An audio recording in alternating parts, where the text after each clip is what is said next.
Have you ever had someone betray your trust over something so small, just to make themselves look good? That happened to me on a ship in the middle of the ocean. One crew member tried to embarrass me in front of everyone over how I made coffee. What she didn't know was that I'd spend the rest of that voyage teaching her a lesson she'd never forget. And the best part, she enjoyed every single sip of her own humiliation. If you've ever wished you could give someone a taste of their own medicine, you're going to love this story. So hit that like button, subscribe for more true revenge stories, and get ready because this one is as satisfying as a fresh, hot cup of coffee. Life as a merchant seafarer isn't glamorous.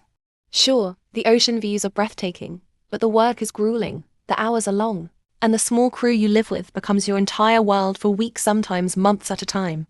On this particular hitch, I was on a 7-woman tugboat. 7 of us, that's it.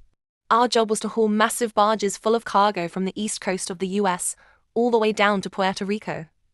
Tight quarters, endless ocean, and no escape from the personalities around you. Now, I had been with this company for a few years.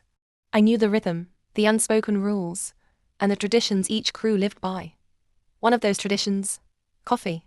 On these long voyages, coffee isn't just a drink, it's the lifeblood keeping everyone moving. And I had been trained, like everyone before me, to fill the BUNN coffee maker with potable water from the vessel's tanks. That's how it had always been done. No drama, no complaints. Until this trip. So there I am in the galley, basically the ship's kitchen, making a fresh pot of coffee. Same as I'd done 100 times before. I grab the pot, turn on the tap and start filling it. That's when one of my crewmates walks in. She stops dead in her tracks, stares at me, and says, almost accusingly, "What are you doing?" I look at her, a little confused, and answer plainly, "Making coffee." Her nose wrinkles, and she practically sneers. On this crew we always use bottled water for coffee. Now, I didn't want to start a fight. I wasn't new to ship life. I knew better than to make enemies over something small. So I smiled, nodded, and said, "Okay, no problem. I'll use bottled water then." Simple enough, right? Wrong. The very next day, the captain calls a sudden crew meeting. We all gather, and the captain and chief mate announce that they've ordered extra gallons of bottled water specifically for coffee. They want to make sure nobody uses tap water from the tanks. And in that moment, my stomach sank. I knew exactly how this got brought up. That crewmate, the one who caught me in the galley, had run straight to the wheelhouse and tattled on me. Over coffee water. And let me tell you, in ship culture, there's an unspoken code. When something comes up and you resolve it among yourselves, you keep it below decks. You don't run upstairs, trying to look like the teacher's pet. She didn't respect that code. She made me look like an idiot in front of the whole crew. Inside, I was seething. My heart pounded. My cheeks burned hot. And while I smiled and nodded along, inside I thought, "Fine, you want to play this game? I'll play. But I promise you, you won't like how it ends." That night, lying in my bunk, I replayed the whole thing. Her smug face. The way she looked so proud of herself. Like she had caught me breaking some sacred rule. The humiliation of being called out over something that had never been an issue in my years at sea. And that's when the idea came to me. It was simple, elegant, petty, yes, but oh so perfect. If she wanted bottled water in the coffee so badly, I'd make sure she got exactly what she asked for.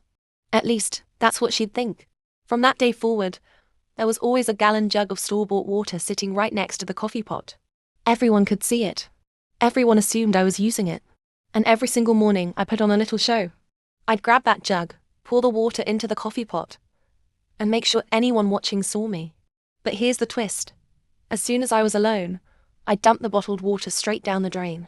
Then, I'd refill the pot with tap water, just like I always had, and pour it into the BUNN machine. And then I'd wait. Sure enough, later that morning, here comes little Miss Snitch. She strolls into the galley, grabs herself a steaming mug of coffee and takes a sip. And then, oh you guys, this was priceless. She smacks her lips dramatically and says out loud, "This is so much better. You can really taste the difference with bottled water." I nearly choked trying not to laugh. I had to bite my tongue so hard, because inside, I was dying. She was praising the same tap water she had tattled on me for using. And it didn't just happen once. It happened every single day. She'd sip her coffee, nod approvingly, and sometimes even compliment me on how good the coffee tasted. Every compliment was like music to my ears. Meanwhile, every gallon of perfectly good bottled water Down the drain. For the rest of that hitch, I never once used bottled water for coffee. Not a single time. And she never suspected. In fact, she was probably patting herself on the back, thinking she'd saved the crew from my terrible tap water habit.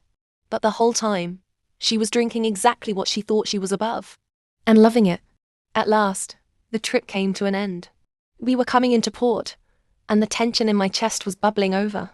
I couldn't wait any longer. I had to reveal the truth. She was sitting at the galley table, sipping yet another cup of my bottled water coffee.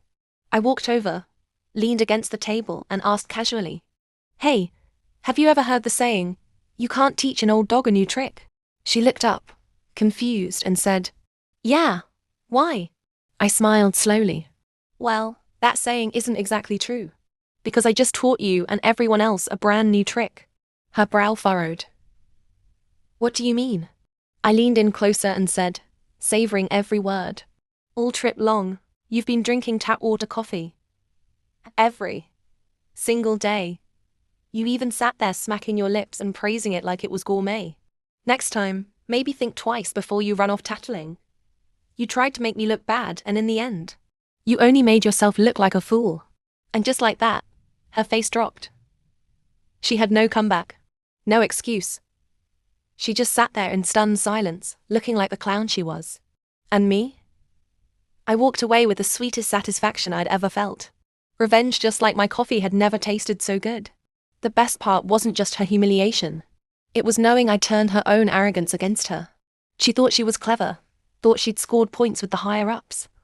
But in reality, she spent weeks singing praises to the very thing she condemned. That's karma. That's justice. That's revenge Sometimes, the best revenge isn't loud or violent. It's quiet, patient, and served one cup at a time. And the lesson? When you betray trust for your own ego, don't be surprised if life, or in this case, coffee, serves you the bitter truth. If this story gave you chills, smash that like button and tell me in the comments, what's the most satisfying petty revenge you've ever witnessed? And of course, subscribe for more stories just like this, because nothing's better than a hot cup of karma.